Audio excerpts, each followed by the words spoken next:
Good evening, everyone. We're going to call the meeting to order, and we'll start with the land acknowledgement statement. We acknowledge that the ground on which we live is the traditional territory of Caldwell First Nation, of the Three Fires Confederacy, and the original people of Point Pelee and Pelee Island and its surrounding lands and waters, and that of the Huron-Wendat and Wyandot peoples. We recognize and respect the First Nations who are stewards of the land and waters of Turtle Island and who have embraced this stewardship since time immemorial. We would also like to acknowledge the contributions of other nearby First Nation communities and all original people across Turtle Island. We'll now have a moment of silent reflection, followed by the playing of the national anthem.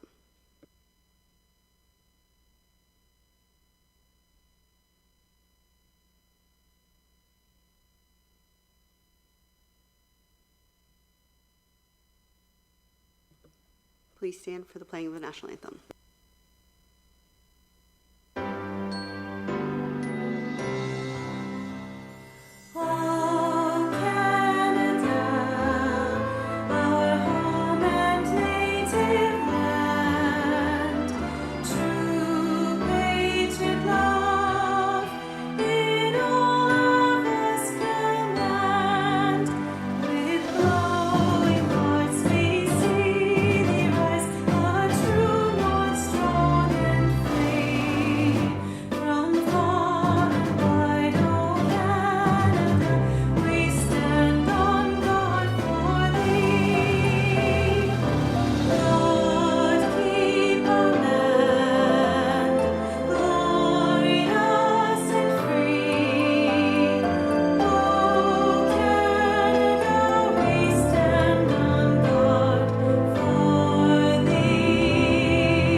Okay, I need to get an adoption of the agenda for the October 8th, 2024 regular council meeting. So moved. That's okay. Oh, go. Nope, doesn't work. Okay, so moved by Councillor Burns, support by Councillor Renault. All in favor? And that carries. Any disclosures of community interest? There being none, an adoption of the minutes of the special closed meeting of council held September 17th, 2024, and the regular meeting of council held September 24, 2024 be adopted as presented. Moved by Councillor Richo Spagnolo, support by Councillor Renault. All in favor? And that carries as well. Mayor's comments. So last night, the LaSalle Police Service Board held the official change of command ceremony at the event center at LaSalle Landing. Congratulations to retiring Chief Davies and to our new chief, Chief Pierce. Wish you both the very best on your new paths. A special thank you also goes to our Police Service Board Secretary, Tanya Mayhew, and we also want to thank Owen, Jordan, Patty, as well as all the other staff members who helped pull off this event. It was the first time planning such an event in the town of LaSalle, and I know there was a lot of hard work that went into it, so thank you very much for everything you did. A video of the ceremony will be shared on YouTube at a later date. We are assisting the Windsor-Essex County Health Unit with the distribution of the KI pills to be used in the event of a nuclear emergency. The pills can be picked up at the Civic Center here Monday to Friday from 8:30 to 4:40 p.m. or LaSalle Fire Service Monday to Friday from 8:30 a.m. to 11:30 a.m. And this is for LaSalle residents only, and please bring one piece of photo ID with you. Last week, the town held an emergency training session, which was a mock cybersecurity threat. It was a realistic tabletop exercise to test the plan and help our staff feel confident and comfortable in their roles. So thank you to LaSalle Fire Service for organizing the mock training session, and all staff for coming and being a part of it, because it really is important to be prepared in any of those emergency situations. And with that, as we watch the news of the hurricane impacting our friends, neighbors, and the people in Florida, I really just want to take a moment to extend our thoughts and prayers to everyone affected by this storm. While we may be far from the devastation, it's a reminder of the strength and resilience of our communities. So let's keep those in harm's way in our hearts and minds, wishing safety and strength to all of them in the path of storm. We don't have any public meetings or hearings, but we do have a presentation today. And so let me just go over to that. We're actually going to have a recognition award, and something we haven't been able to do in a really long time, so it's great to be able to do this. So tonight I have the honor of recognizing an extraordinary young man in our community, Carter Gillen. Carter recently took it upon himself to organize a charity golf event to support the family of Stefano, and I know I'm not going to say this right, Chisesi? No, what is it? Chisesi? Thank you. Who sadly passed away. His compassion and selflessness, especially in such difficult circumstances, truly embody the spirit of our community. Carter's dedication has not only raised significant funds, but also united our residents in support of a worthy cause. It is my pleasure to present him with a certificate in recognition of his remarkable efforts and to inspire others to follow his example. Thank you, Carter, for your outstanding contributions. We appreciate it, and I appreciate the resident who made us aware of your efforts. So if you want to come up, we have a certificate for you.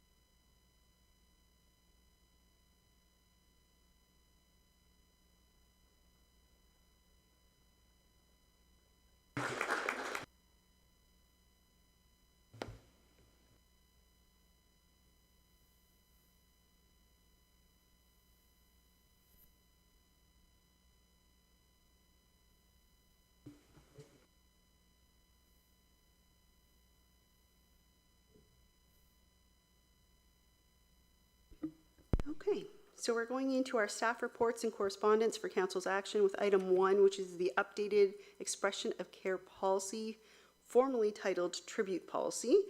And we'll have our deputy clerk, Linda Jean, take that one.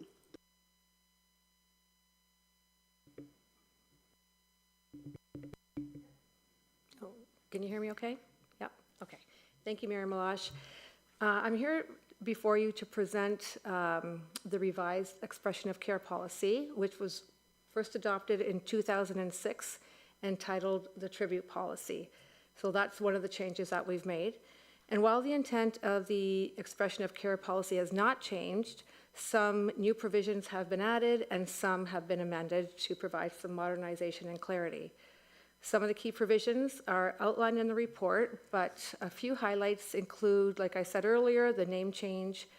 The policy statement has been amended to clearly identify the intent of the policy. We've added a definition bank. Full-time employees of the LaSalle Police Service are now included. Historically, we didn't have tribute sent to LaSalle Police. We've added a provision that only one expression of care per household will be arranged when one or more family member is a town employee. We've added language to include adoption and surrogacy, and that is also part of modernization. And this is a nice part for members of council. We've added language that members shall receive an expression of care in the event of birth, adoption, or surrogacy, and they also shall receive an expression of care in the event of hospitalization. The old one didn't include that for members of council, so we've added that in.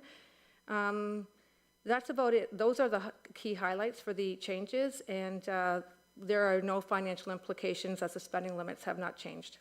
And I'm available for questions. Thank you. Members of council, any questions or comments? I do have one, more or less on that last statement about the spending limit. Does it still fall within a reasonable amount? I mean, the policy was set a bit ago and prices have changed. Yeah, we so far we do okay. I mean, Rosa, our council coordinator, handles this. She manages this program, and she does all the work on it. She shops around and finds some good prices and some good deals. So, we are able to stay within our limit and the budget. If we do have any trouble with that, we'll come back to council with that. But so far, we're okay. Thank you very much. Members of council, there's a recommendation in front of you. Move the recommendation by Councillor Reno, support by Councillor Carrick. All in favor? And that's carried. Item 2, Malden Road Water Main Replacement Project. Our Manager of Water and Wastewater, Ms. Petros. Thank you, Madam Mayor. Regarding this project, so it's for water main replacement on Malden Road. That is the south limit from Kennard all the way to the KFC building. So this main has been breaking every once in a while, and then it's reached its limit. So we put it on bids and tenders for contracted submit bids, and we received 9 bids on this job, and Demore Construction was the lowest bid. So we would like to start the project soon so we can get it done before the end of the year. And administration is recommending to award this contract to Demore 2000. If you have any questions. Okay. Members of council, any questions with the report? No? Okay. So the recommendation moved by Councillor Carrick, support by Councillor Burns. All in favor? And that carries. Item 3, Front Road Pedestrian Crossings. Our Director of Public Works, Mr. Osborne. Thank you, Madam Mayor and members of council. This report before you is for the approval of 3 pedestrian crossings on Front Road located at Huron, or Bouffard, Huron, and Boismier. As we increase the number of events at the event center and as we approach finishing up the skate trail, we've seen that there's a need for a safer way to cross Front Road, and that demand is only going to increase. So we would like to get these installed this year as part of helping to increase that safety along Front Road. There'd also be an added benefit for parking in the way of, we have some parking on the west side of the road at the event center, and patrons can use that parking and cross over to the east side to the business on that side if necessary. So it'll just create some more connectivity east to west along Front Road. We'd ask, it would be a red, amber, green style of crossing, so similar to what you might see on Sprucewood or on Matchett. Just due to the width of the road, that's the type that's required in this setting. So those would only be triggered when someone approaches it and presses the button. We asked for 3 prices to get this work from some of our normal contractors. Only one contractor said they'd be able to do it this year.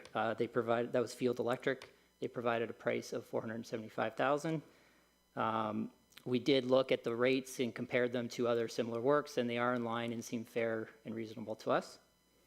From the funding standpoint, actually, before I go any further, I am just going to show, forgot to share a drawing, just a map of where they're at, so if council can see.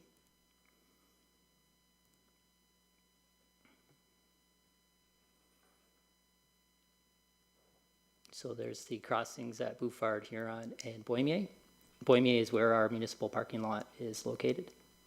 From the funding standpoint, 1/3 of the cost, which is more or less because of the Boismier intersection, would come from our pedestrian safety reserve, which we have, if you look at averaged out over the last 5 years, have room in that reserve to move ahead with this. And then 2/3 of the funding are more associated with the LaSalle Landing project. So that would come from the LaSalle Landing allocation.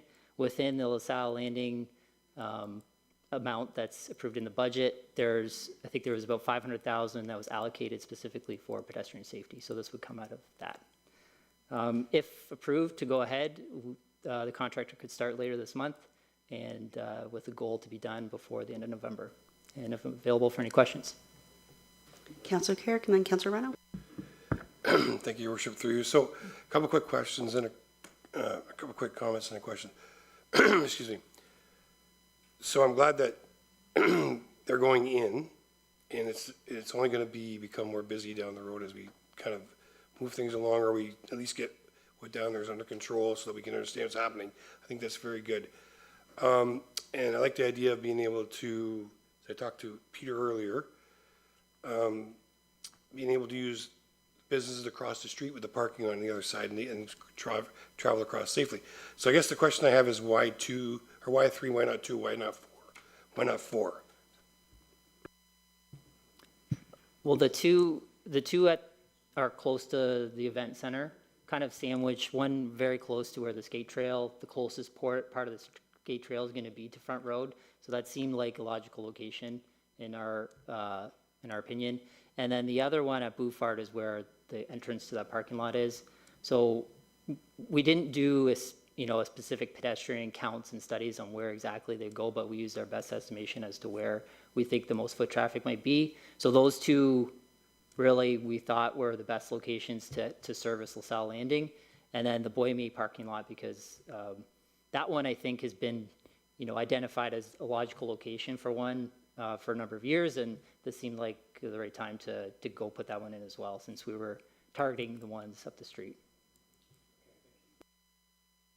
Councillor Reno?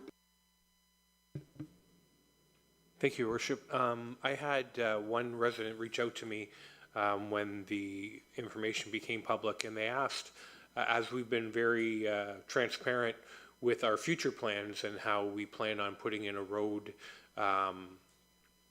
next to Circle K there, and we're going to put a signalized intersection, and we've talked about all those things in the past. He was just wondering why we would be putting a pedestrian crossing only 1 block away from where we're going to put another light, and wanted to know if down in the future, if one of these lights that we're putting in might be repurposed, because there'd just be way too many crossings within 100 feet. Yep, thank you for the question. As we do move along with future studies on Front Road, it'll be a more comprehensive look at what exactly needs to be, what needs to be signalized and where along the whole corridor. But we're not at that stage yet of being able to go through all that. So this is really something that we can put in place at a fairly reasonable cost. Some of the hardware we would be able to repurpose if needed, assuming it's not 15 years before anything's done there. But if it's in the next few years, some of this hardware can be repurposed. So I don't think that you'll end up with a pedestrian crossing right next door to a signal. But at this moment, we don't have that signal, and we really feel there's a need for the pedestrian crossing. So that's why we're recommending moving ahead with this. I do agree with you that we definitely need something there. More people are trying to cross the street, and the more excitement that is brought to the waterfront, the more we have to take care of these people. So thank you very much for your actions. Councillor Burns? Thank you for the one at Beaumier. They've come to us 10, 15 years ago. Please put something, because it's hard to cross there. And I think the people in the plaza who normally park in our parking lot will appreciate that. I'm just wondering, were there any warrants that were needed to put these in, like you would have if you're putting in a signal through the ministry, or have we done our due diligence in that area? Thank you. Thank you for the question. So we did have an engineer review the warrants for a crossing here. We don't have excellent pedestrian number data. It's more difficult to obtain that than traffic data. But given the volume of traffic and the point of interest on the one side of the road and the commercial nature on the other side of the road, they're able to use some assumptions to come up with that it's a reasonable place to have pedestrian crossings. Thank you very much for the answer. Any other questions or comments? No? I'm excited for this. I know every time I'm down there, I feel stressed watching people run across that road. So I think this will be well used, and the timing is perfect. So it's unfortunate we only got one person who's able to do it in that time frame, but I think the need's there. So we do have that recommendation in front of you, Council. Any questions or comments? Moved by Councillor Richo-Spagnolo, support. Councillor Reno, all in favor? That carries. Correspondence, our consent agenda, has 2 items, which is correspondence and a summary of reports to council. Anyone want to speak directly to any of those items? If not, a motion to receive those. Deputy Mayor Acapata, support by Councillor Carrick, all in favor? That carries as well.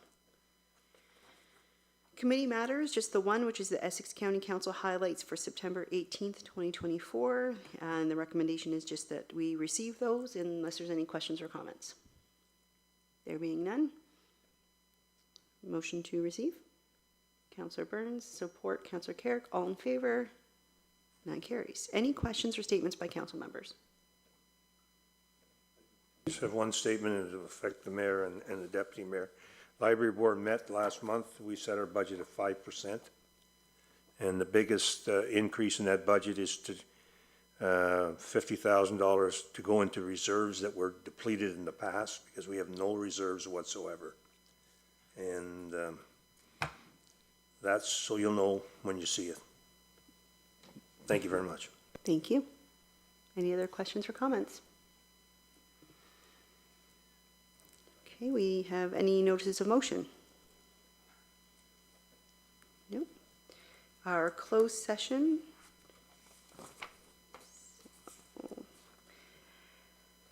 Council met in closed session on September 17th, 2024, and received information about labor relations and employee negotiations.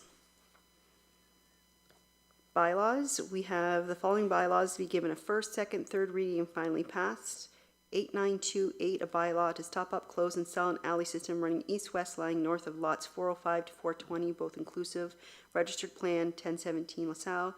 And 8929, a bylaw to stop up, close, and sell an alley system running east-west lying north of lots 979 to 988 and lots 991 to 993, registered plan 875 LaSalle.